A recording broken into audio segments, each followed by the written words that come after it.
Eh Jojo, tu vas où là? Je vais à la manif. Ah bon? La manif? Je peux venir avec toi? Bien sûr, tout le monde peut venir. Tu sais chanter? Ah bah ouais, je me débrouille. Vas-y, chante avec moi alors. C'est parti. Allez, on y va. Emmanuel Macron, aux têtes de con, on vient te chercher chez toi. Emmanuel Macron, aux têtes de con, on vient te chercher chez toi. Maintenant, depuis le 17 novembre, le peuple français s'est réveillé. On demande juste à se faire entendre, parce qu'on est un peu en train de crever. Macron le monarque nous ignore, et il continue à se gaver. Mais on lâche rien, on est dehors, jusqu'à ce que le RIC soit accepté. Emmanuel Macron présente sa démission, on continue à chanter la chanson. Emmanuel Macron, aux têtes de con, on vient te chercher chez toi. Emmanuel Macron, aux têtes de con, on vient te chercher chez toi. Rivo Chiappa et le Castaner, je pense qu'il ferait bien de la fermer. Ah ouais, tu m'étonnes. Y a beaucoup moins de merde dans mon derrière que dans la bouche de ces emmanchés. Et ton grand débat, tu peux te le mettre, ou je pense je vais pas le dire ici. Et puis te torcher avec ta lettre, en guise de retour de ton mépris. Rivo, tu fermes ta gueule, Chiappa, tu fermes ta gueule, et Castaner, tu fermes bien grand ta gueule. Emmanuel Macron, aux têtes de con, on vient te chercher chez toi. Emmanuel Macron, aux têtes de con, on vient te chercher chez toi. Un petit couplet pour la police, collabo aux ordres du système. Sachez que pour nous vous êtes complices, on s'en souviendra, y a pas de problème. Vous obéissez comme des débiles, cela vous fait jouir de nous faire mal. Revue, et face à ce peuple du mutile, c'est pas grave, ces armes sont non létales. Castaner en prison, il va falloir payer des yeux perdus et des mains arrachées. Emmanuel Macron, aux têtes de con, on vient te chercher chez toi. Emmanuel Macron, aux têtes de con, on vient te chercher chez toi. Crois-moi, on n'est pas là par plaisir, cela devient juste une nécessité. On n'arrive même plus à se nourrir, et parfois même plus à se loger. J'en place une aussi pour BFM, menteur, et les médias de par tes copains, qui relayent les mensonges du système. Bientôt pour vous aussi c'est la fin.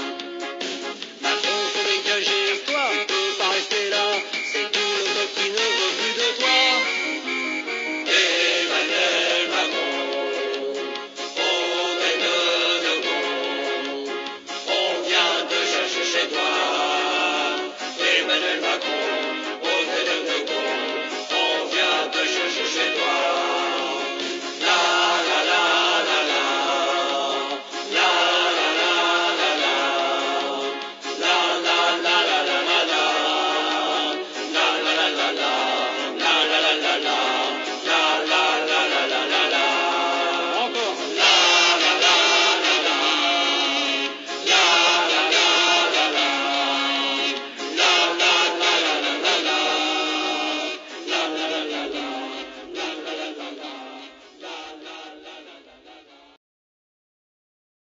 la. La scène. Nous sommes en Turquie. Non satisfait d'une élection mettant son parti à mal, Recep Tayyip Erdogan réagit brutalement. Il dissout la grande Assemblée nationale et provoque de nouvelles législatives organisées en quelques semaines. À l'étranger, ça plisse déjà les yeux de suspicion. Et puis voilà, l'AKP, le parti présidentiel, perd aussi cette élection face à la coalition des gauches arrivée en tête contre toute attente. Aïe. Mais Erdogan s'obstine et décide de ne pas en tenir compte. Pire, il éjecte la gauche du tableau pour préserver, dit-il, la stabilité institutionnelle du pays et se prépare à faire l'union des droites, notamment avec les plus radicaux. Immédiatement, la communauté internationale dénonce un coup de force antidémocratique. Certains vont même jusqu'à parler de dictature. Naturellement, car, comme dirait l'autre, une dictature, c'est un régime où une personne ou un clan décide des lois. Une dictature, c'est un régime où on ne change pas les dirigeants, jamais. Si cette scène, ici imaginaire, se déroulait réellement en Turquie, vous savez très bien que tous réagiraient comme un seul homme, dénonçant ce qui devrait être dénoncé. Pourtant, depuis plusieurs semaines, nous vivons point par point cette scène irréelle. Nous assistons ici en France à un véritable coup de force institutionnelle et personne ou presque ne moufte. Pourquoi ? Est-ce parce que celui qui opère ce coup d'État froid, pour reprendre les mots d'Edoui Plenel ce matin, est un ex-banquier d'affaires blanc, bourgeois et bien élevé, qui sert les intérêts des grands patrons et grands médias peuplés eux aussi de personnes blanches, bourgeoises et bien élevées ? Le problème n'est pas l'autoritarisme, mais le profil de l'autoritaire. Quand Emmanuel Macron prononce, dans un avion revenant d'Israël en janvier 2020, ces mots sur ce qu'est la dictature, il est courroucé. À l'époque, il tentait d'imposer une première réforme de la retraite, souvenez-vous, pour instaurer un système à points, et opérer à la fois la répression des manifestations et le passage en force contre l'Assemblée nationale et l'opinion publique. Certains dénonçaient alors une dérive autoritaire, voire une tendance dictatoriale de la part du président. Comme je vous le rappelais ici même dans le flash d'hier, se penser mieux que les autres et être convaincu que les Français votent mal, le mépris du peuple s'est inscrit dans l'ADN macroniste. Au même micro de Radio J, dans le même avion, parlant de la France, il déclarait « Une démocratie, c'est un système politique où l'on choisit nos dirigeants.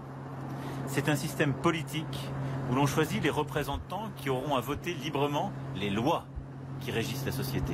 Ça veut dire que la liberté du peuple et sa souveraineté sont reconnues. 4 ans plus tard, suivant les règles et les traditions républicaines, les Françaises et Français se sont déplacés historiquement en masse pour des législatives gagnées contre toute attente et face à un acharnement politico-médiatique par les gauches unies. Et alors que le pouvoir macroniste se montrait prêt à donner les clés de Matignon à l'extrême droite, si les électeurs mettaient le RN en première position à l'Assemblée nationale comme s'ils le souhaitaient, il a brutalement changé d'avis dès lors que le casting prévu fut finalement différent. Un programme politique prônant le retour de l'ISF, le partage des richesses, de meilleurs salaires et une gestion écologique de la société, c'est-à-dire le programme du NFP, était décrit subitement 4 fois pire, pour reprendre les mots précis du président Macron, que le programme du RN qui jette sous le bus tout ce qui ne correspond pas à l'image du franco-français fantasmé, mais qui préserve l'ordre capitaliste. Voilà tout ce qu'il faut comprendre et retenir, le reste étant du blabla, du remplissage de la déco qui nous distrait et nous égare. Emmanuel Macron n'est rien d'autre que le serviteur d'un ordre économique et social qui ne peut que dominer par la force de la violence puisqu'il n'a pas celle du nombre. De fait, à quoi bon jouer le jeu des élections et des échanges quand tout est écrit d'avance ? Depuis le départ, il n'a jamais été question de faire autrement que ce qui avait été décidé par le monarque en carton. Celui-là même qui, au seuil de son sacre en 2017, déclarait sans sourciller dans les colonnes du journal Le 1. La démocratie comporte toujours une forme d'incomplétude, car elle ne se suffit pas à elle-même. Il y a dans le processus démocratique et dans son fonctionnement un absent. Dans la politique française, cet absent est la figure du roi. Depuis le départ, je vous dis, il n'a jamais été question d'une quelconque alternative. La mauvaise foi immense du président et de son camp élargi jusqu'au MEDEF apparaît aujourd'hui éclatante aux yeux de tous pour justifier l'injustifiable. De quel droit divin un seul homme peut-il juger du programme de son opposition ? De quel droit peut-il autoriser ou non le gagnant d'une élection ? Mesure-t-on l'étendue du désastre présent et à venir de ce comportement plus que toxique ? Alors bon, l'occasion était ici rêvée de faire basculer le pays d'une situation d'affrontement politique à celle du compromis, du débat, comme souhaité par Lucie Castet et le NFP. Mais non. Le choix, cohérent mais non assumé, d'un régime toujours plus présidentiel est ici total. Sans surprise, vous l'avez lu hier soir ou dans la journée, après le simulacre de discussion démocratique entre vendredi et hier lundi, Emmanuel Macron a écarté la solution d'un gouvernement NFP, tout en précisant qu'il allait ouvrir d'autres discussions, mais sans LFI ni le RN, les renvoyant encore dos à dos contre toute réalité factuelle et historique. Il s'en fiche. En réaction, les autres composantes du NFP refusent de participer à la suite des discussions. Depuis ce matin, les principales personnalités de gauche et sincèrement démocrates défilent sur les plateaux de télé et dans les médias pour dénoncer encore un peu plus fort que la veille cette situation. Par exemple, le communiste Yann Brossa compare Gabriel Attal au putschiste du Capitole. L'écologiste Marine Tondelier déplore, je la cite, les responsabilités démocratiques dangereuses d'Emmanuel Macron. La porte-parole du PS, de son côté, Chloé Ridel, parle d'un coup de force du président qualifié d'insupportable. Quant aux insoumis, jugeant, je cite, la démocratie en grave danger, ils ont annoncé mettre en exécution leurs menaces et engageront prochainement le processus de destitution du président qui n'a quasi aucune chance d'aboutir. Je vous en ai détaillé la raison la semaine dernière sur ce plateau même. En somme, l'extraordinaire situation politique ici n'a rien d'illégal. Le président bafoue les us et coutumes, les traditions d'exercice, mais joue avec les limites du droit.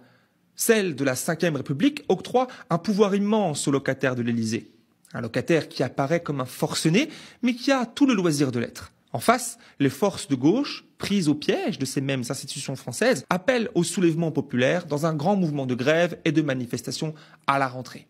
Mais, sans non plus dire que le rapport de force n'existe plus, après les Gilets jaunes, le mouvement des retraites et autres mobilisations de masse qui ont mis des millions de Françaises et Français dans les rues, il serait tout aussi malhonnête d'affirmer que ce pouvoir se montrerait subitement sensible à un nouveau mouvement social pacifique. Et si ça se corse, la police, les drones et les dispositions légales sont déjà en place pour mater tout ce beau petit monde.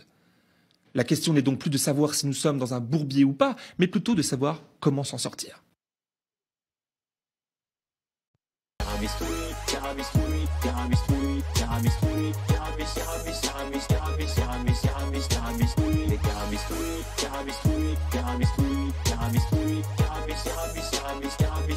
Bien, c'est très simple, on appelle à descendre dans la rue. Or, on ne l'a pas fait depuis 6 semaines et ça fait déjà 6 semaines qu'il y a un gouvernement démissionnaire pour protester contre ce qui se profile et c'est ce qui s'est officialisé par le communiqué de presse du président de la République hier, c'est-à-dire le refus pur et simple de nommer la coalition arrivée en tête, le nouveau Front populaire, en siège en tout cas, à Matignon. Et donc pour nous, c'est un déni évident de démocratie, c'est une forme de coup de force contre le vote issu des urnes et issu d'une mobilisation exceptionnelle avec un taux d'abstention très bas qui a fait reculer le Rassemblement national. Donc on va certainement pas accepter ça. Nous avons appelé hier avec l'Union étudiante à une manifestation, effectivement, le 7 septembre. Cet appel a été rejoint, vous dites par la France Insoumise, c'est vrai, mais il a aussi été rejoint par le planning familial, à l'instant par les jeunes écologistes, et j'espère vraiment qu'il sera rejoint par énormément d'organisations attachées à la démocratie dans notre pays. Manès Nadel, alors vous parlez d'un coup de force d'Emmanuel Macron, vous y allez fort. Un coup de force, c'est quoi? C'est un putsch d'Emmanuel Macron contre les valeurs démocratiques pour vous? Eh bien, écoutez, si vous m'avez invité pour que je corrige les mots que j'ai utilisés, je pense que c'est pas la peine. J'ai dit coup de force parce que c'est coup de force. Je n'ai pas dit putsch parce que ce n'est pas un putsch. Je n'ai pas dit coup d'État parce que c'est pas un coup d'État. En l'occurrence, à mes yeux, et je pense que je suis pas le seul, je considère que lorsque le peuple, dans son expression par les urnes, par des élections qui ont été convoquées par le président de la République, s'exprime, sa voix doit être entendue. Et si l'on considère que la coalition qui factuellement est arrivée en tête n'a pas les capacités de gouverner, alors on ne fait pas des plans sur la comète comme le fait Emmanuel Macron, on ne fait pas des espèces de prospection sur qui va poser une motion de censure, quand, etc. On laisse la démocratie dans ses règles les plus classiques se mettre en place et donc on nomme le nouveau Front populaire à Matignon et on le laisse tomber face à une motion de censure si on pense qu'il va tomber. Mais on ne fait pas ce que fait Emmanuel Macron, c'est-à-dire une espèce de manœuvre politicienne qui depuis 6 semaines, et je le dis parce que c'est important en tant que syndicat lycéen de le dire, qui depuis 6 semaines a empêché les lycéens d'avoir accès à une politique éducative cohérente qui leur permette d'étudier sereinement. On a eu une conférence de presse de Madame Nicole Belloubet aujourd'hui qui a annoncé des mesures qui sont par nature illégitimes parce que ce gouvernement est démissionnaire. Et ça, pour nous, ça a changé. C'est très choquant. Et c'est aussi ça contre lequel on veut Laurence manifester. Sayet.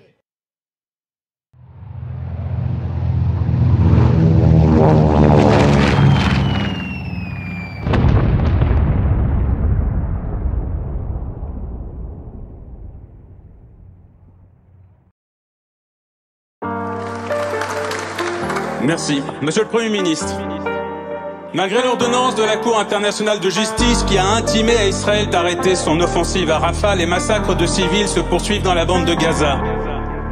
Et les enfants palestiniens continuent à se faire déchiqueter, brûler, amputés, affamés, sans la moindre réaction sérieuse de votre gouvernement. Je crois qu'il est utile de rappeler dans cette assemblée le bilan officiel du génocide en cours à Gaza. Bilan que tant de gens ici n'ont cessé de contester, de minimiser, englués dans leur soutien inconditionnel. Ma question est donc la suivante. Qu'est-ce que vous attendez exactement? Qu'est-ce que vous attendez exactement? Qu'il n'y ait plus de Palestiniens vivants qui puissent habiter cet État?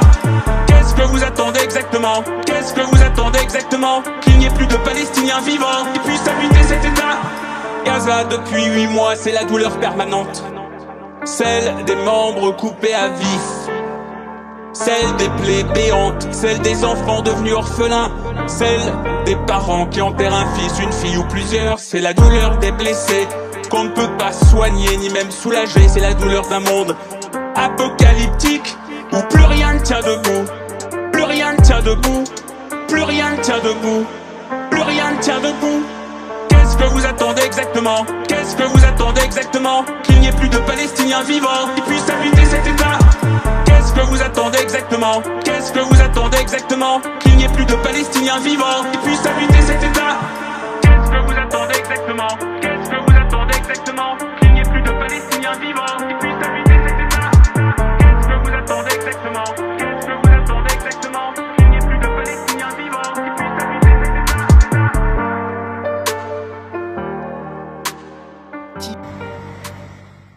Une épaisse fumée qui s'élève vers le ciel dans la ville de Jénine et des ambulances qui s'activent. Très tôt ce mercredi matin, l'armée israélienne a mené des raids simultanés dans plusieurs villes de Cisjordanie. Bilan, au moins 9 Palestiniens ont été tués. Tzahal déclare avoir mené des opérations antiterroristes à l'aube et affirme que les victimes n'étaient pas des civils mais des combattants. L'armée israélienne a diffusé ces images des frappes qui ont eu lieu sur 2 camps de réfugiés, celui d'Al-Farah près de la ville de Touba dans le nord de la Cisjordanie et celui de Nour Shams à Toul-Karem. Plusieurs blindés de Tzahal circulaient également dans les rues de la ville à l'aube. Dans un message posté sur X, le ministre des Affaires étrangères israélien précise que l'opération vise à démanteler un réseau terroriste soutenu par Téhéran. Il affirme que des armes sophistiquées en provenance d'Iran sont introduites illégalement en Cisjordanie via la Jordanie voisine. Depuis le début de la guerre dans la bande de Gaza, ces raids en Cisjordanie sont réguliers. Ils ont fait plus de 650 morts.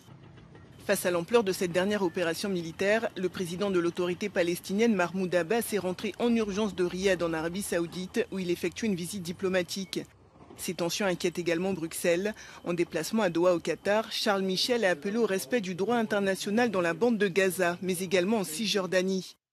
Mi-juillet, l'Union européenne a imposé des sanctions à plusieurs colons israéliens et organisations extrémistes accusés de violations graves des droits de l'homme. La construction de milliers de colonies israéliennes en Cisjordanie occupée a également été condamnée par de nombreux pays.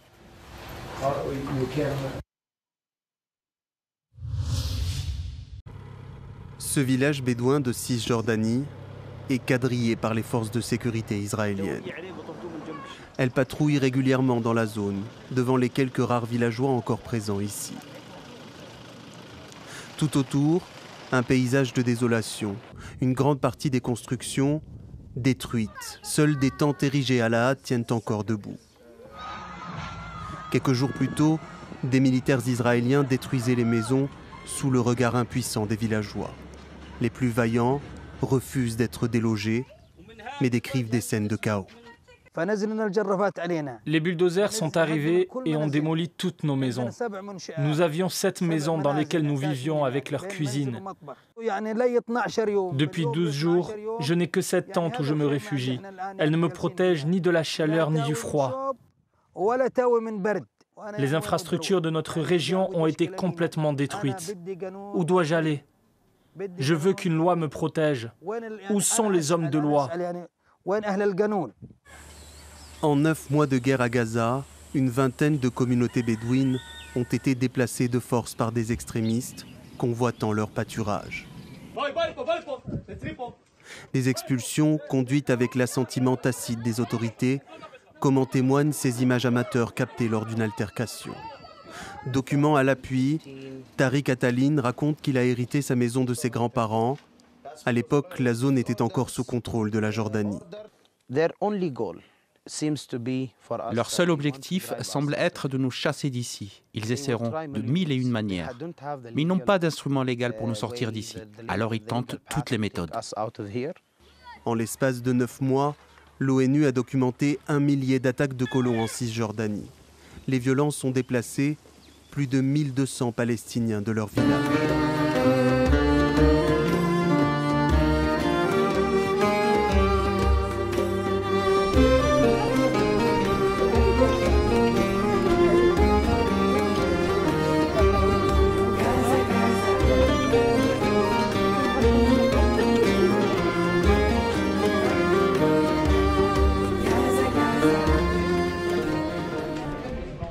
Pour commencer, vous avez entendu ce matin qu'il y a eu une explosion devant la synagogue de la Grande Motte.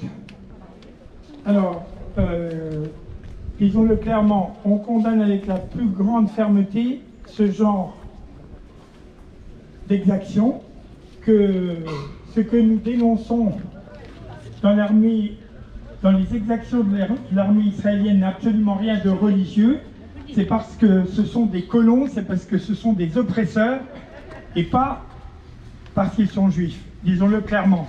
Donc, nous n'avons pas accepté jusqu'à maintenant le moindre propos antisémite, et nous continuerons dans cette direction. Ne nous trompons pas de sujet, ne nous trompons pas d'adversaire.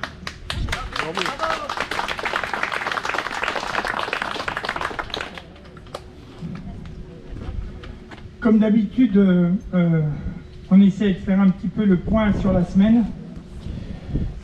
Gaza et Cisjordanie, ne jamais cesser de dénoncer l'horreur. Je me suis inspiré d'un texte qui est paru sur Mediapart. Et exiger un cessez-le-feu permanent et définitif. Pour une fois, commençons par une nouvelle positive. Cette semaine, les militants des droits humains ont remporté une victoire majeure contre les institutions financières complices du régime israélien de colonialisme, d'apartheid et de génocide en place depuis 76 ans. La multinationale française d'assurance AXA a été contrainte par la campagne BDS, boycott des investissements sanctions, de renoncer à ses participations dans toutes les grandes banques israéliennes. Ces banques sont considérées comme l'épine dorsale de l'entreprise de colonisation illégale d'Israël sur les terres palestiniennes occupées et volées. La campagne mondiale Stop AXA Assistance to Israeli Apartheid visait les investissements d'AXA pour leur complicité dans l'économie illégale d'Israël en Cisjordanie occupée. Ces investissements constituent des crimes de guerre au regard du droit international, une atteinte à sa réputation et une campagne, au regard du droit international. Pendant des années, AXA a dû faire face à des pressions en faveur du désinvestissement, à une atteinte à sa réputation et à une campagne de boycott des consommateurs. Fiona Ben-Shekroun, coordinatrice pour l'Europe du mouvement palestinien BDS, a déclaré « La pression de BDS marche. La confirmation du désinvestissement d'AXA de toutes les banques israéliennes et Debit Systems est une étape majeure pour le mouvement qui fait suite à des années de campagne stratégique BDS. Elle poursuit. Le 19 juillet, la Cour internationale de justice a déclaré coupable Israël d'apartheid à l'égard des Palestiniens et a jugé illégale son occupation militaire et son annexion du territoire palestinien. Cela signifie que tous les États, les gouvernements locaux, les entreprises et les institutions ont l'obligation légale de mettre fin immédiatement à toutes les formes de complicité qui permettent directement ou indirectement à Israël à maintenir son occupation. Mais malgré cette déclaration de la Cour internationale de justice, le carnage continue à Gaza parce qu'Israël, État voyou, ignore et bafoue systématiquement le droit international. Voici ce que vient d'écrire le député Nouveau Front Populaire Thomas Porte dans Mediapart.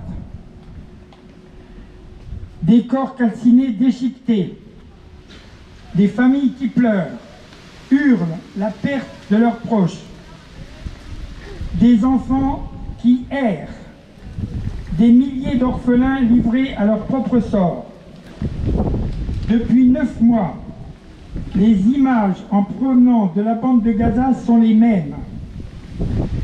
Elles défilent sous nos yeux sans aucun filtre.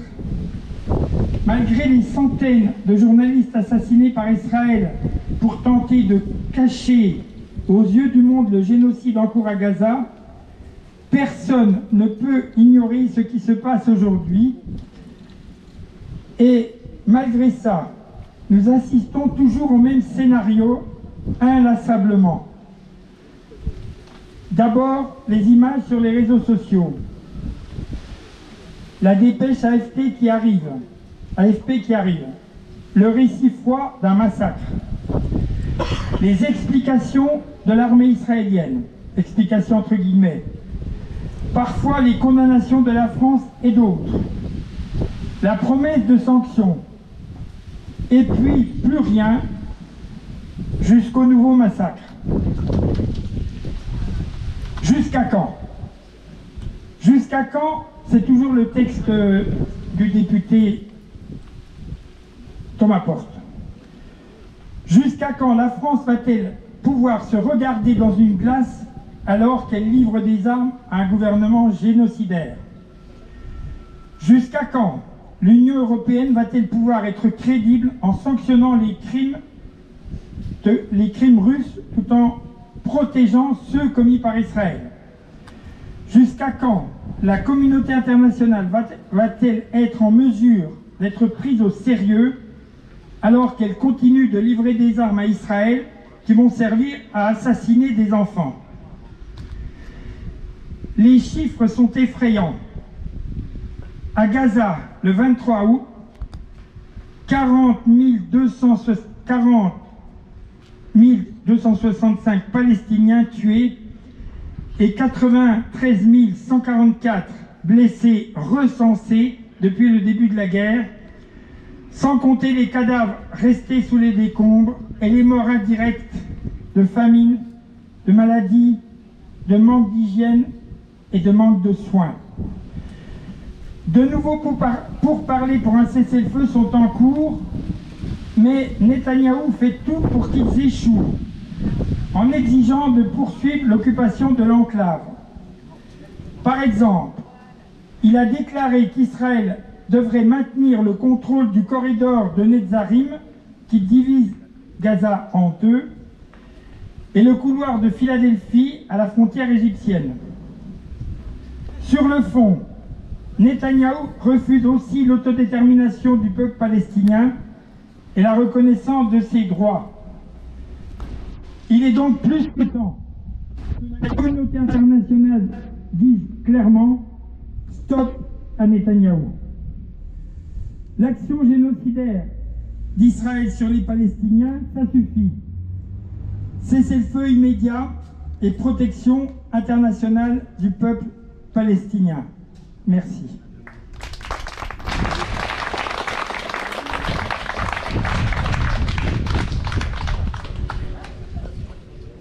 Je vais tenter une prise de parole en tentant de ne pas me laisser déborder par l'émotion, parce que c'est ça que je revendique aujourd'hui.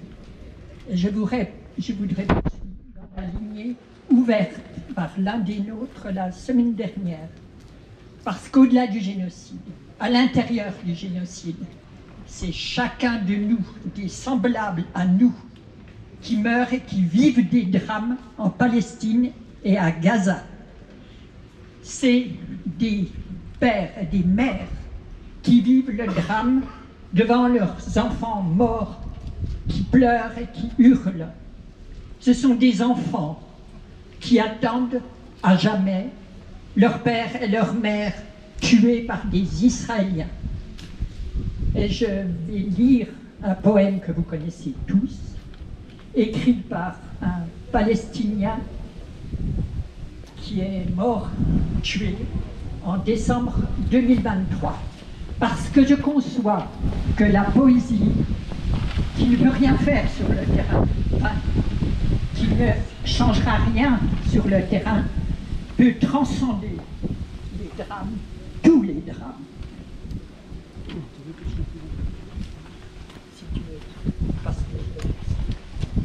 S'il est écrit que je dois mourir, s'il est écrit que je dois mourir, et il vous appartiendra alors de vivre pour raconter mon histoire, pour vendre ces choses qui m'appartiennent et acheter une toile et des ficelles.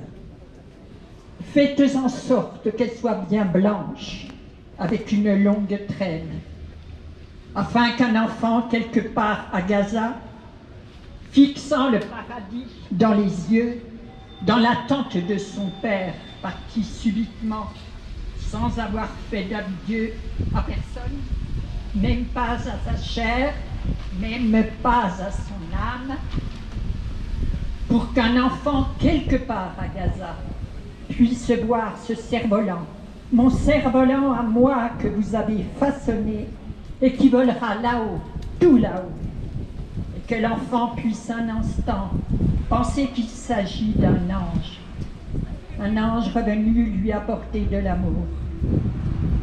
S'il était écrit que je dois mourir, alors que ma mort apporte l'espoir, que ma mort devienne une histoire. Dernier poème écrit par Refat Al-Aher, tué en décembre 2023.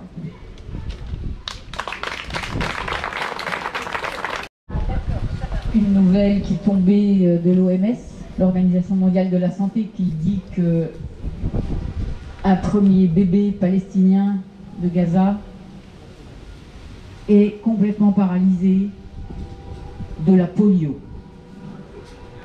On savait, c'est pas les médias français qui parlent beaucoup de l'état de santé des Gazaouis, hein, de l'état sanitaire de la bande de Gaza et des plus de 2 millions de personnes qui vivent là, qui survivent là. Et ce que j'ai lu, moi, c'est que le virus de la polio avait été éradiqué de Gaza depuis 25 ans. Et donc, bien sûr, dans les conditions abominables, sanitaires abominables dans lesquelles vivent les Gazaouis, beaucoup de virus se développent, et en particulier celui de la polio, et tous les vieux comme nous, pour qui c'était, pour les parents de qui c'était une hantise que la polio, nous ont fait vacciner, hein, on a tous été vaccinés dans nos vieilles générations. Et on imagine ce que ça peut vouloir dire que de vivre toute une vie paralysée. Et puis on peut aussi avoir évoqué l'attaque des colons qui a eu lieu en Cisjordanie cette semaine. Une attaque extrêmement violente, meurtrière, dans un village, qui montre bien que l'objectif des colons, c'est de récupérer les terres, de voler les terres, par tous les moyens, y compris par la guerre en Cisjordanie. Et ça, de ça, nos médias parlent aussi très très peu. Quand on entend, quand on compare le temps d'antenne qui est consacré à la guerre en Ukraine, les reportages innombrables, alors évidemment, on ne va pas accuser les journalistes de ne pas aller à Gaza, ils ne peuvent pas y entrer. Hein. Donc c'est pas la faute des journalistes s'il n'y a pas de reportage, s'ils ne font pas de reportage sur Gaza, mais ça n'empêche pas de parler du sujet. il y a beaucoup de médias internationaux qui communiquent sur ce qui se passe à Gaza et ce qui se passe dans le monde entier par rapport à Gaza. Et malheureusement, nos médias français, c'est quasi silence. Sinon, nous parler des 6 cadavres d'otages qui ont été restitués à Israël et des cérémonies, etc. Pour ça, on en entend beaucoup parler. Mais des morts de Gaza ou des blessés ou des enfants ou de l'état de dépression profonde dans laquelle se trouve la population qui est sans cesse déplacée, sans cesse contrainte de se déplacer, à tel point qu'on se demande si ça va avoir une fin. J'ai lu un article d'une journaliste, d'une chercheuse qui s'appelle Laïla Sera, dans la revue Contretemps, qui pense que cet exode permanent, perpétuel, ne va pas avoir de fin. Qu'en fait, l'objectif d'Israël à Gaza, c'est que les gens en aient tellement assez de tourner en rond qu'ils s'en aillent pour de vrai. Bon, on ne sait pas comment, parce que les frontières sont fermées, évidemment. L'Égypte ne veut pas ouvrir sa frontière. Israël, de toute façon, ne le permettrait pas, parce que c'est Israël qui la contrôle. Et sinon, c'est la Méditerranée. Donc, on ne voit pas comment il pourrait partir. Mais ça pourrait bien être effectivement l'objectif, que ça n'ait jamais de fin, cet exode intérieur, jusqu'à ce que... par désespoir, peut-être les gens se jettent à la mer comme ils le font ailleurs, dans d'autres mers, et qu'on appelle des migrants. On va aller sur la place du 8 septembre.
Française,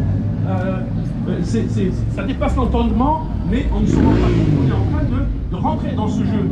Netanyahou est un assassin d'enfants. Là, il y a 3 jours, on a dépassé le cap des 40 000. 40 000, c'est 2 fois le tremblement de terre du Maroc. de l'année dernière, il y a 2 ans. 2 fois. Ça n'est jamais arrivé que sous les caméras du monde entier, toutes les autorités regardent, y compris la Cour pénale et la Cour de justice internationale, auquel le procureur général hier encore rappelait qu'il faut émettre les mandats d'arrêt contre les dirigeants sionistes qui ont tué autant de gens, sous les yeux de tout le monde, où là où ça continue de plus belle, plus on nous fait croire qu'il y a des négociations, plus ils meurent des Palestiniens. Nous rapprochons toujours plus du génocide qui est en train de se produire. Donc pour nous, Netanyahou est en train de tuer les Palestiniens pour rester au pouvoir. Ce n'est même pas pour sauver quelque entité que ce soit, parce que l'État d'Israël n'est pas menacé. Vous l'avez vu, les armées des pays occidentaux ont bougé, les porte-avions se sont déployés dans la Méditerranée et ailleurs pour venir en aide à un pays qui n'en demande pas, parce qu'il croule sous les armes offertes par les arsenaux de M. Biden. Il y a peut-être un espoir avec les élections qui viennent aux États-Unis, si Kamala tient le petit espoir que l'on peut lui accorder, d'après ce qu'elle a, parce qu'elle est la seule jusqu'à maintenant à avoir évoqué publiquement le droit du peuple palestinien à l'autodétermination. Si on en vient là, ça sera un grand pas pour la cause palestinienne et peut-être l'espoir et la promesse de ne pas disparaître, de ne pas faire disparaître, de ne pas supprimer le peuple palestinien, comme les États-Unis, comme les Américains des États-Unis ont construit leur pays d'aujourd'hui sur les ossements des Indiens d'Amérique dans le temps. Merci à vous. Quelqu'un d'autre qui doit intervenir?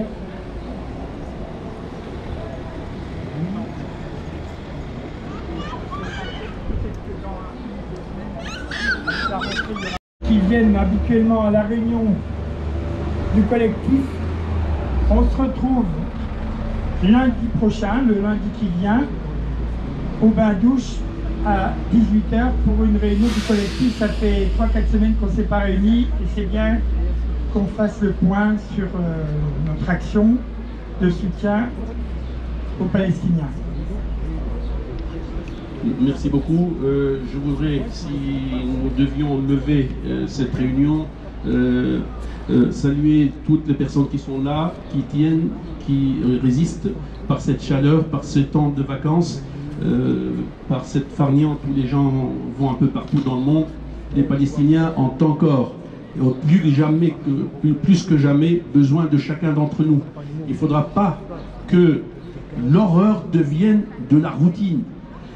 Les massacres quotidiens ne peuvent pas user nos oreilles, nos yeux et notre émotion au point de l'émousser, au point de nous sentir de la distance avec ces gens-là. Ça aurait pu être nous. La France y a été confrontée en 40 et les années qui ont suivi. La France est un pays qui peut faire beaucoup pour la cause palestinienne. Des grandes organisations mondiales, l'UNICEF et l'UNESCO, sont tenues par des Françaises. 2 Françaises, les tiennes. Ces organisations-là ne bougent pas pour la Palestine. Gaza, hier encore, l'une des plus vieilles mosquées de cet endroit, d'ailleurs des plus vieilles du monde, ont été bombardées et supprimées et détruites. C'est le conflit où on a vu le plus de cimetières retournés par des chars. Avec des corps dedans, avec les ossements. Donc, il faut effacer la mémoire de cette terre. Il faut la préparer à des gens qui, aujourd'hui, d'après les informations qui viennent des points de passage et des gens proches de la question, il y a des promoteurs immobiliers qui proposent de vendre des parcelles de Gaza, déjà, pour être construites plus tard. Donc, si vous voulez, une sorte de préinscription pour remporter des lots à construire juste après que ce conflit se termine dans une direction qui serait donc favorable à cette direction politique que Netanyahou et sa majorité, son entourage ultra-droite ont dit. Ultra-droite, on ne dit jamais que ce sont des terroristes, pourtant ce le sont. Ce sont eux que Ben Gvir et Smotrich arment un à un Ils sont armés. Ce sont des civils comme vous et moi, des femmes et parfois des adolescents qui se déambulent autour des maisons des Palestiniens avec des armes à feu automatiques. Ils tirent au moment où ça leur semble bon de le faire, ils tirent. Ils ont un ordre public de Ben Gvir. Ben Gvir part d'une intention profondément religieuse. Il renvoie tout son combat au Amalek et à l'histoire des Hébreux. Le conflit, dans ce sens-là, devient un génocide pour que les gens aillent au paradis. C'est pour ça aussi qu'on voit des jeunes Israéliens que dans l'opinion israélienne, l'esprit humain s'est quasiment émoussé. Lors du massacre de Sabra et Shatila, en 86, on a vu 150 000 Israéliens descendre dans la rue pour protester, ce qui n'est arrivé dans aucun pays arabe. Aujourd'hui, on n'en voit rien du tout. Tout ce que vous avez vu, tout ce qui a été décrit dans le poème et qui est à peine la réalité, les enfants que les parents ramassent dans des sachets pour ne savoir même pas quoi en faire, tout ça a eu lieu. La société israélienne ne réagit pas, ou même en redemande.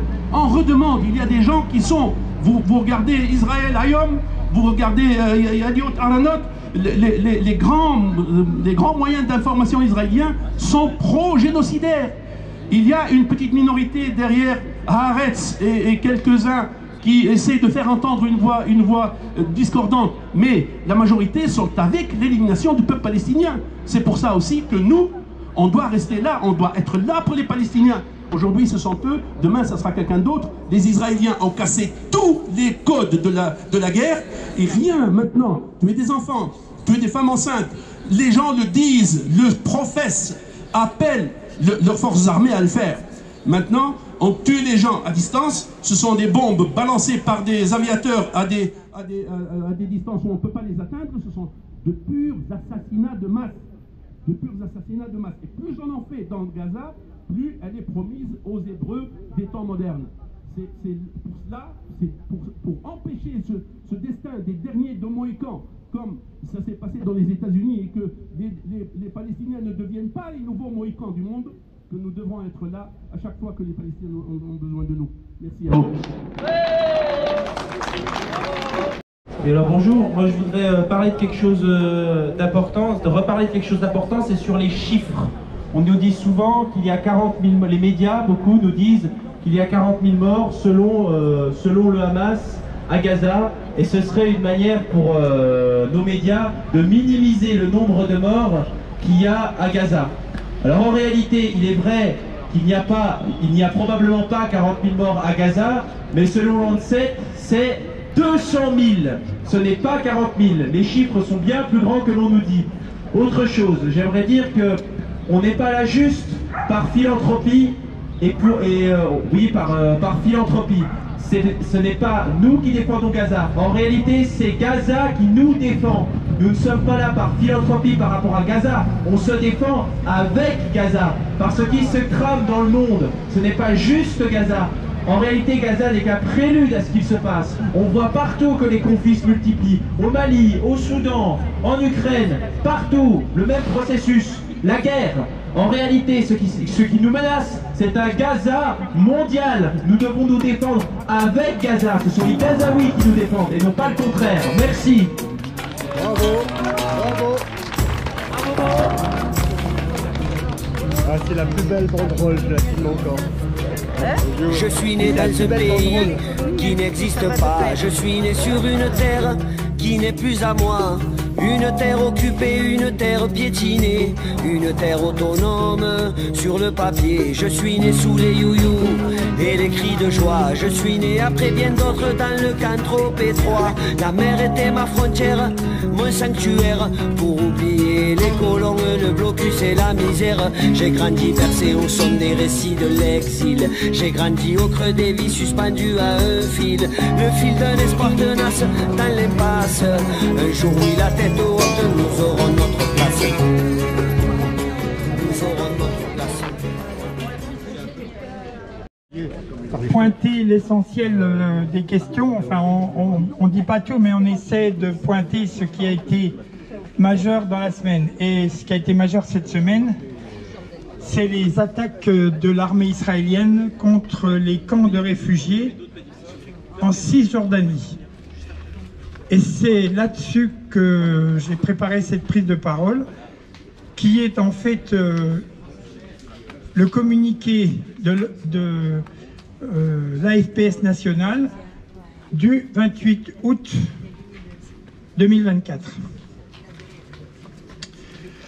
En Cisjordanie, Israël continue de mépriser ouvertement le droit international et les pays occidentaux laissent faire. Alors qu'Israël poursuit implacablement le génocide à Gaza depuis bientôt 11 mois, ce 28 août, à 1 h du matin, Israël a lancé une opération militaire de très grande ampleur en Cisjordanie occupée, honteusement appelée camp d'été. Selon les médias israéliens, cette nouvelle campagne d'éradication, entre guillemets, devrait mobiliser des milliers de soldats et durer plusieurs jours. Elle est d'une ampleur inégalée depuis la répression de la seconde intifada de 2000 à 2004. Cette offensive est lancée alors que le 19 juillet, la Cour internationale de justice a statué que l'occupation par Israël du territoire palestinien est illégale et qu'elle doit cesser le plus rapidement possible. Depuis le 19 juillet, aucun des alliés et soutien inconditionnel d'Israël, dont la France et l'Union européenne, n'a manifesté la moindre intention de mettre fin à l'impunité d'Israël et de le contraindre de mettre fin à cette occupation illégale. Le message a été reçu 5 sur 5 par Israël, un feu vert pour aller au-delà de l'occupation et concrétiser l'annexion de facto de la Cisjordanie. Les chefs militaires israéliens ont informé les Palestiniens, citation, que les portes de l'enfer étaient ouvertes. Le ministre israélien des Affaires étrangères a déclaré qu'il s'agissait d'une guerre totale et qu'Israël doit faire en Cisjordanie ce qu'il fait à Gaza, transférer temporairement la population des lieux ciblés. Les Palestiniens savent depuis 76 ans ce que veut dire un déplacement prétendument temporaire. Il s'agit d'un nettoyage ethnique sans retour possible. En quelques heures, 5 gouvernorats, dont celui de Naplouse, Jénine, Tubas et Tulkarem, et la moitié de la Cisjordanie étaient sous le coup d'une invasion militaire. Au moins 12 Palestiniens avaient été assassinés, 17 24 heures après, victimes de bombardements aériens sur leurs maisons ou véhicules ou de tireurs d'élite.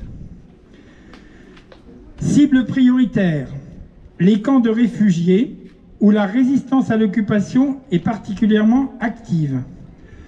En quelques heures, ce sont les camps de Balata et de New Askar à Naplouse, mais surtout de Jénine, de Nour Shams à Tulkarem et d'Al-Farah à Tubas, qui ont subi les attaques les plus violentes avec des assassinats ciblés, la destruction des infrastructures des camps, arrestations et interrogatoires de masse, fouilles des maisons, blocage des hôpitaux et des centres de soins, détention des personnels médicaux, rupture des communications du Croissant Rouge, appel aux habitants à quitter leur maison. Il est clair que dans l'esprit du gouvernement israélien, le génocide en cours depuis le 7 octobre à Gaza ne se limitera pas à la bande de Gaza. Israël ne fait pas la guerre au Hamas, il fait la guerre à tout le peuple palestinien. Il est clair qu'il s'agit ici du prélude à une opération beaucoup plus vaste, dont l'objectif est l'annexion définitive de la Cisjordanie. En s'en prenant prioritairement aux foyers de résistance que sont les camps de réfugiés, c'est une tentative de la soumission de la Cisjordanie que vise Israël. C'est mal connaître la détermination du peuple palestinien qui n'aura de cesse de faire valoir son droit à l'autodétermination. Rappelons également que la population palestinienne vivant sous occupation militaire a le droit de résister à cette occupation comme elle l'entend dans le cadre du droit international. Avec de plus en plus d'arrogance, Israël franchit toutes les lignes rouges les unes après les autres sans la moindre réaction de ses alliés. Les pays occidentaux portent une énorme responsabilité par leur silence et leur inaction. Par leur refus de sanctionner Israël, ils se rendent de fait complices des crimes de guerre israéliens, des crimes contre l'humanité et de non-prévention de génocide, ainsi que de l'occupation illégale de la Palestine. Il faut d'urgence contraindre cet État au respect du droit et apporter protection au peuple palestinien. Bon, j'ai rajouté un petit peu les slogans habituels, il y en a 4. L'insolent mépris du droit international par Israël est intolérable. Stop aux assassinats et au nettoyage ethnique en Cisjordanie. Stop aux crimes et à l'action génocidaire d'Israël sur les Palestiniens de Gaza. Cessez-le-feu immédiat et protection internationale du peuple palestinien. Merci.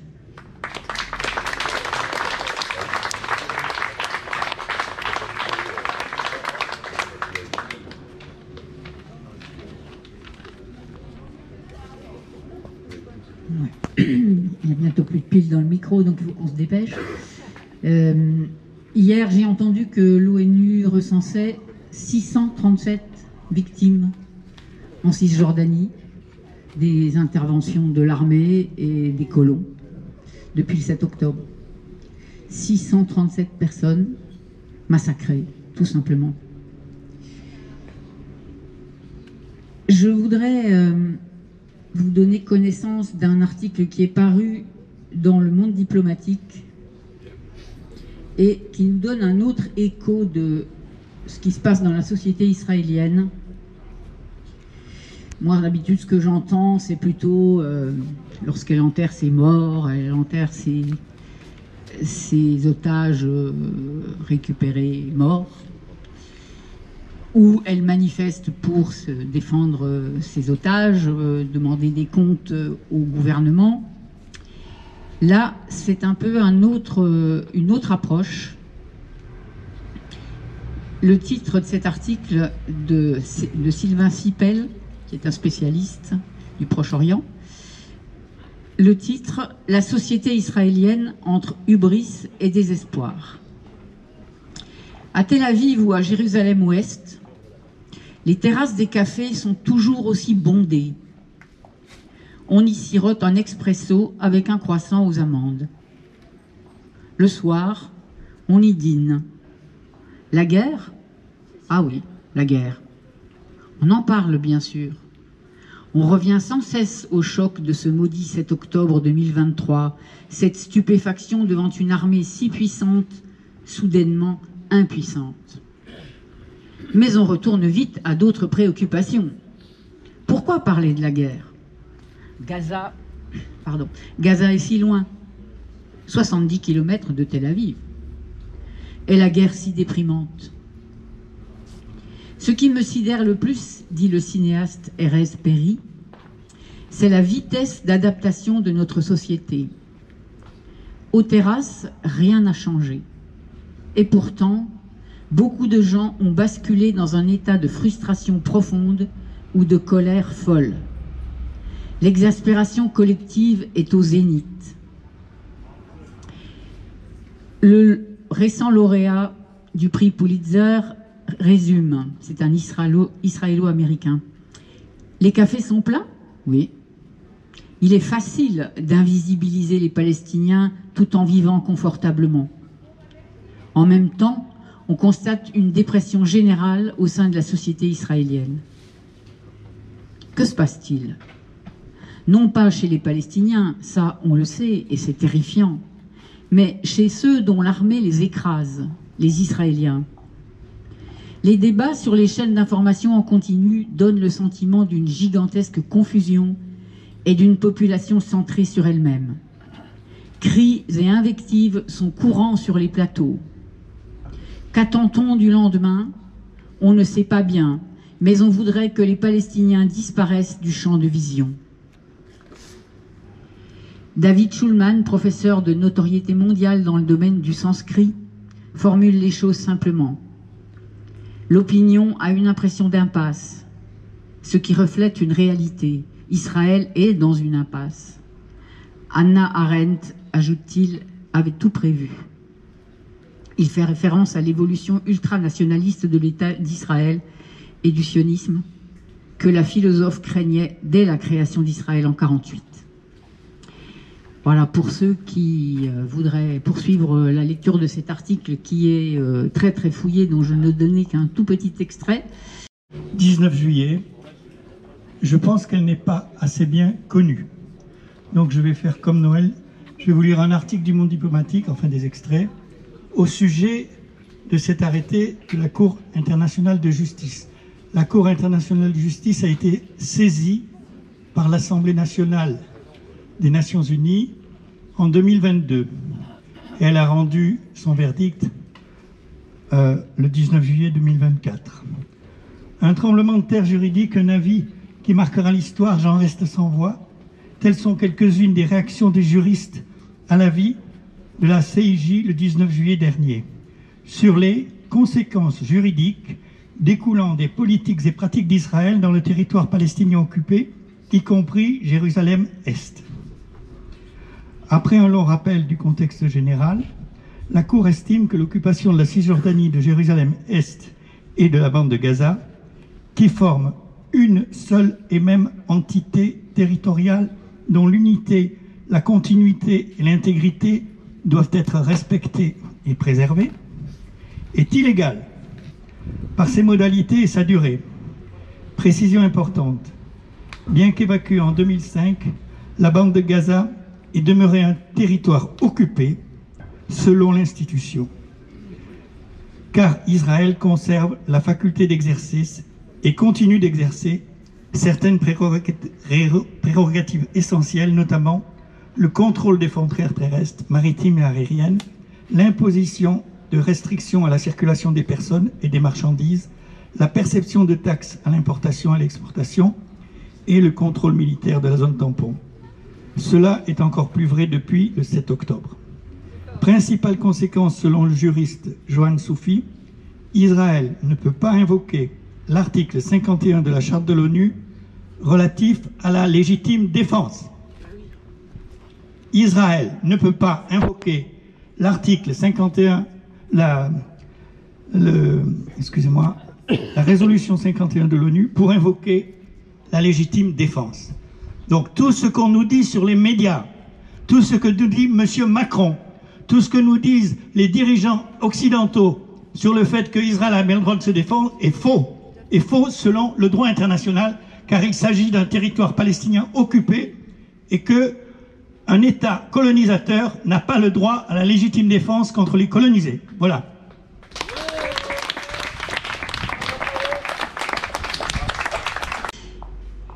C'est dans le Monde diplomatique du mois de septembre. Merci.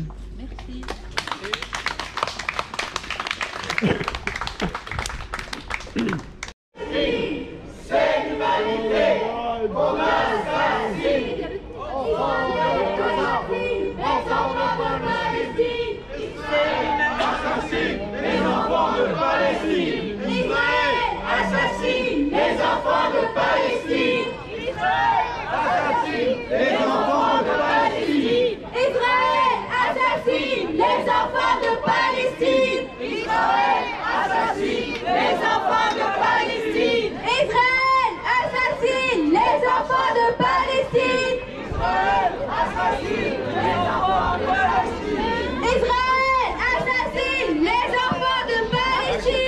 Israël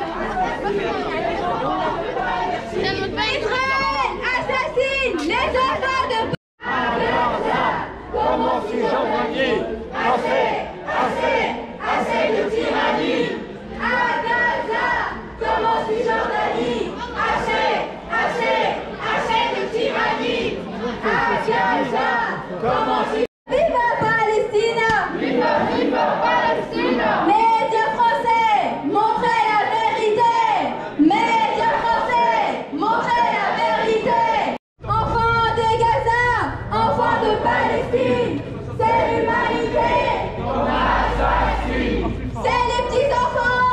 On assassine! Enfants de Gaza, enfants de Palestine, c'est l'humanité!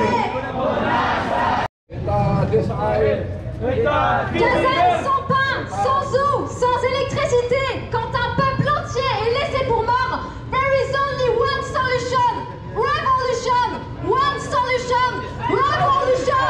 De Besak à Gaza, intifada, intifada, de Besak à Gaza, intifada, intifada. De Besak à Gaza, intifada, intifada. De Besak à Gaza, intifada, intifada. Cessez-le-feu immédiat! Gaza! Gaza! Cessez-le-feu immédiat! Gaza! Gaza! Cessez-le-feu immédiat! Gaza! Gaza!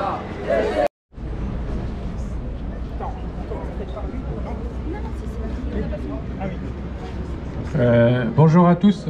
En fait, donc, il a été question des portes de l'enfer déclarées par l'armée israélienne. Moi, je sais que l'armée israélienne applique ce qu'on appelle la doctrine de Jabotinsky. Jabotinsky est un des grands noms du mouvement sioniste du début du XXe siècle.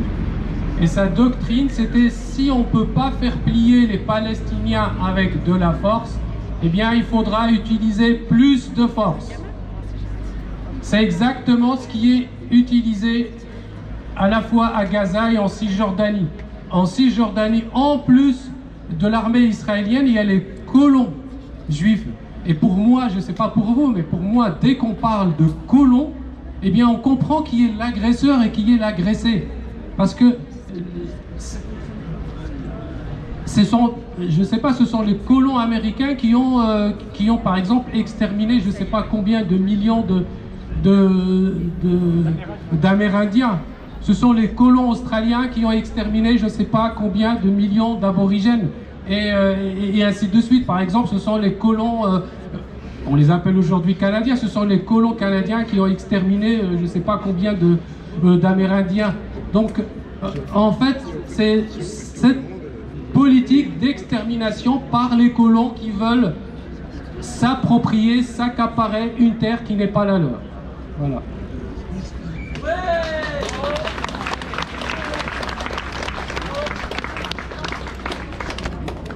Alors, d'autres prises de parole?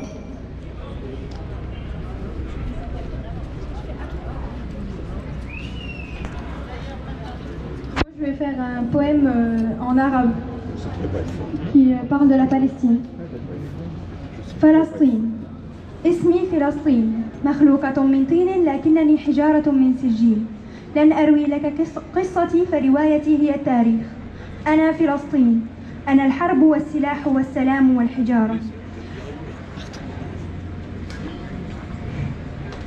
أنا آتية من ماض أليم وحاضري لئيم أنا فلسطين الحرب العقيمة نرميهم بحجارة يهابون رياحها ويرموننا بغاز مسيل للدموع نسوا أن دموعنا لا تسيل إلا فخرا بشهدائنا وعزا بتاريخنا وفرحا موعودا بنصر قريب أنا عروسة حسناء تنازع الرجال في مهري إلى أن نسيت حريتي فزوجوني بالرخيص عار على الرجولة لكنني فلسطين فاء فليست إلا لنا لام لأنها خلقت لنا سين ستبقى وستعود لنا.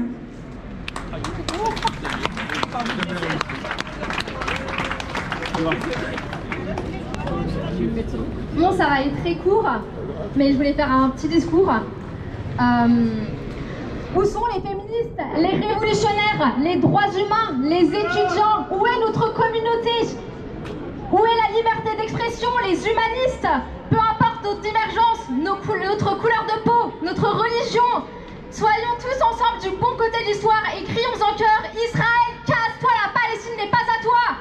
Israël, casse-toi, la Palestine n'est pas à toi! Contre les colons partout en Palestine, contre la politique coloniale d'Israël, la politique raciste et d'apartheid, crions en chœur: Israël, casse-toi, la Palestine n'est pas à toi! Israël, casse-toi, la Palestine n'est pas à toi! Israël, casse-toi, la Palestine n'est pas à toi! Israël, casse-toi, la Palestine n'est pas à toi! Merci.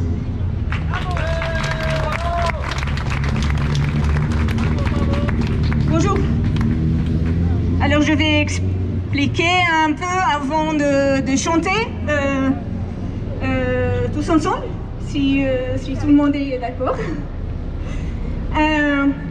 Alors en 2011, en mars, la révolution syrienne a commencé et les gens vraiment pas demandé beaucoup de choses, c'est juste des petits changements de la façon que le gouvernement gouverne le pays.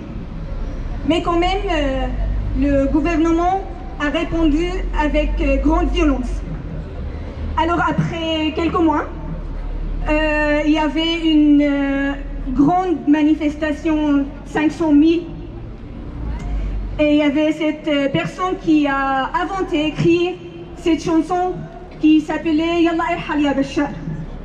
Ça veut dire allez, va-t'en Bachar, le président Bachar al-Assad. Et après, le gouvernement cherchait se venger et a tué beaucoup de monde. Mais au lieu de effacer cette chanson et ce genre d'action,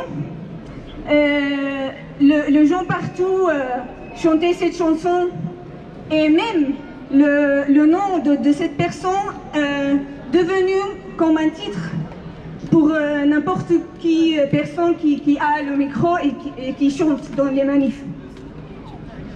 Alors moi aujourd'hui j'ai écrit une chanson, une variation de cette chanson pour essayer de préserver l'héritage de la révolution syrienne et on va la chanter ensemble en mémoire des personnes qui ont été tuées en luttant pour leur liberté.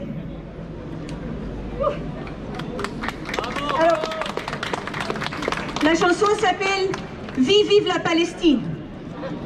Alors moi je dis vive, vive la Palestine et vous répétez vive, vive la Palestine. Vive, vive la Palestine. Vive, vive la Palestine. En 48 tout a changé, crime de guerre pas arrêté, le silence il faut le briser.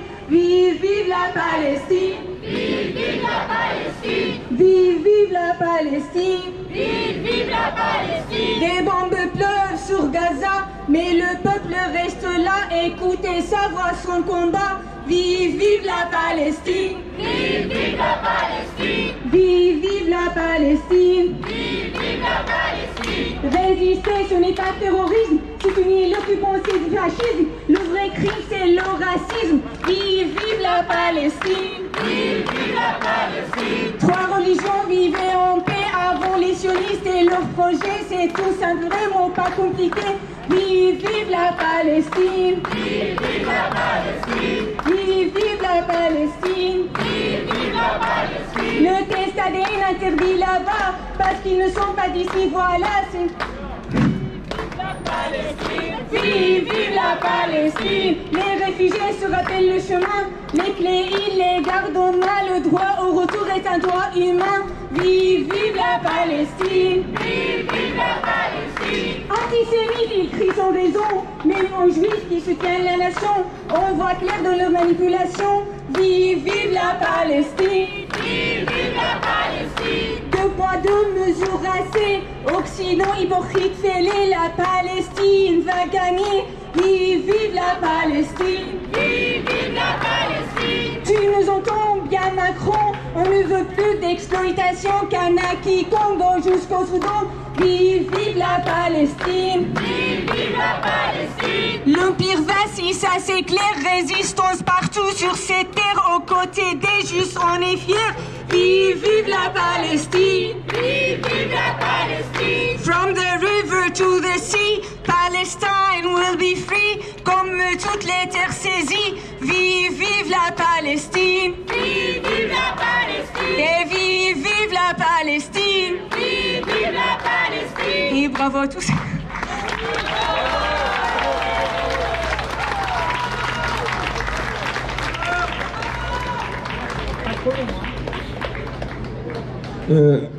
Bonjour à tous. D'abord pour le poème qu'a lu la jeune fille tout à l'heure, il tourne autour de la Palestine martyrisée, mais qui lutte et pointe particulièrement la trahison des coreligionnaires, on va dire. Ce qui ne se passe pas ici, par exemple, on voit à chaque fois, quand il y a les chrétiens d'Orient, il y a tout un mouvement qui les soutient et que l'on comprend très bien. Ce sur quoi je voulais juste attirer l'attention du public, et peut-être que nous, à Besançon, le collectif et la FPS et tout le milieu pro-palestinien, on pointe une réalité tragique, mais on la pointe comme une fatalité. Ça arrive, c'est comme ça. On détruit Gaza. Gaza est détruite. Il y a le secrétaire général des Nations Unies, tout le monde, les journalistes qui peuvent y arriver. Gaza est inhabitable. Gaza, lui arrive tout ça. Mais on ne dit pas d'où ça vient. Tout le monde sait que c'est Israël. Mais personne ne se pose la question pourquoi Israël a agi de cette manière maintenant.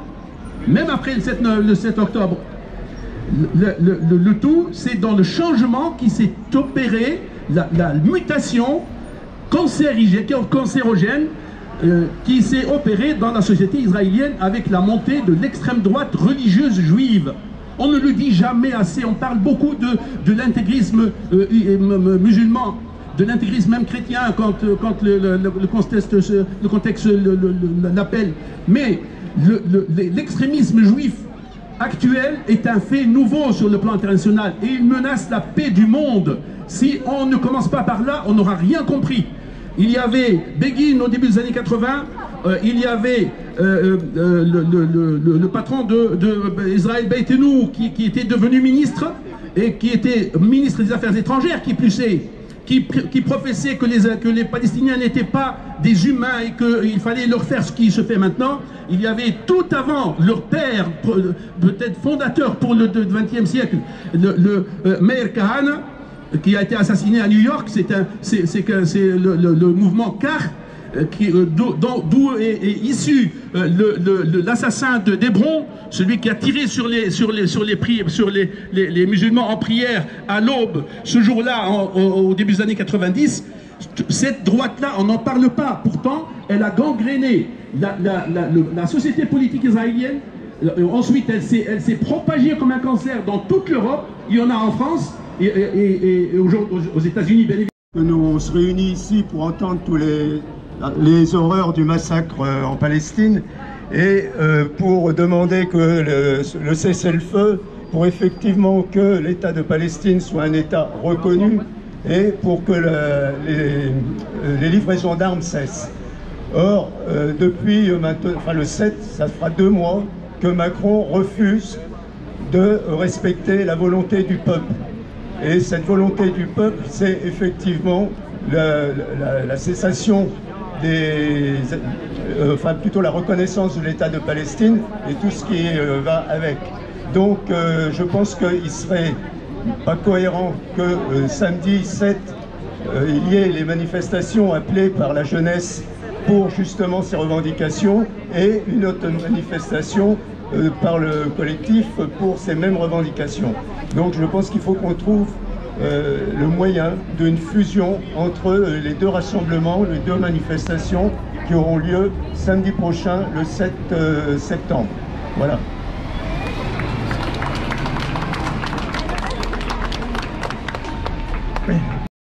Par Mustapha en arabe et après être traduit en français. Je ne lis pas en arabe, je le fais écouter.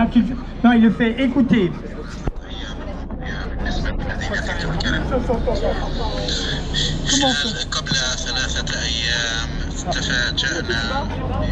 Non, non, on a... Alors... Ah, il faut faire un Bluetooth? Oui, il faut faire un Bluetooth si tu peux, oui. Oui, oui, il y a un problème technique. Hein. Pour la version directe en arabe, il y a un problème technique. Non, Bluetooth. Depuis, il a habité chez moi, donc on a beaucoup discuté, on a beaucoup d'affinités. Et depuis, tous les 3-4 jours, il m'envoie un message, un compte-rendu que je vais publier. Donc j'ai créé une page Facebook pour lui et je vais publier ces messages parce que c'est plus parlant. C'est quelqu'un concret. Et le dernier message est là. Ah, il peut le faire direct. Oui, je finis de l'expliquer et vous l'écouterez quand même. Et le dernier message, ben justement, il m'a dit que l'armée israélienne est intervenue à Tulkarem, qu'elle a démoli des villes. J'ai les photos, j'avais pas besoin de voir tout ça. J'ai les photos des démolitions. Elle a tué des jeunes, 5 jeunes, et l'armée est intervenue aussi dans le camp de réfugiés Nor Shems, dont tout à l'heure Gérard en a parlé, entre autres, et tué 7 ou 8 jeunes, sans compter les blessés, mais ils ont démoli la ville, etc. Donc je reçois ce message oral. Je vais essayer de vous le faire écouter parce que c'est quand même très très fort. En tout cas moi ça me touche beaucoup. Normalement c'est automatique.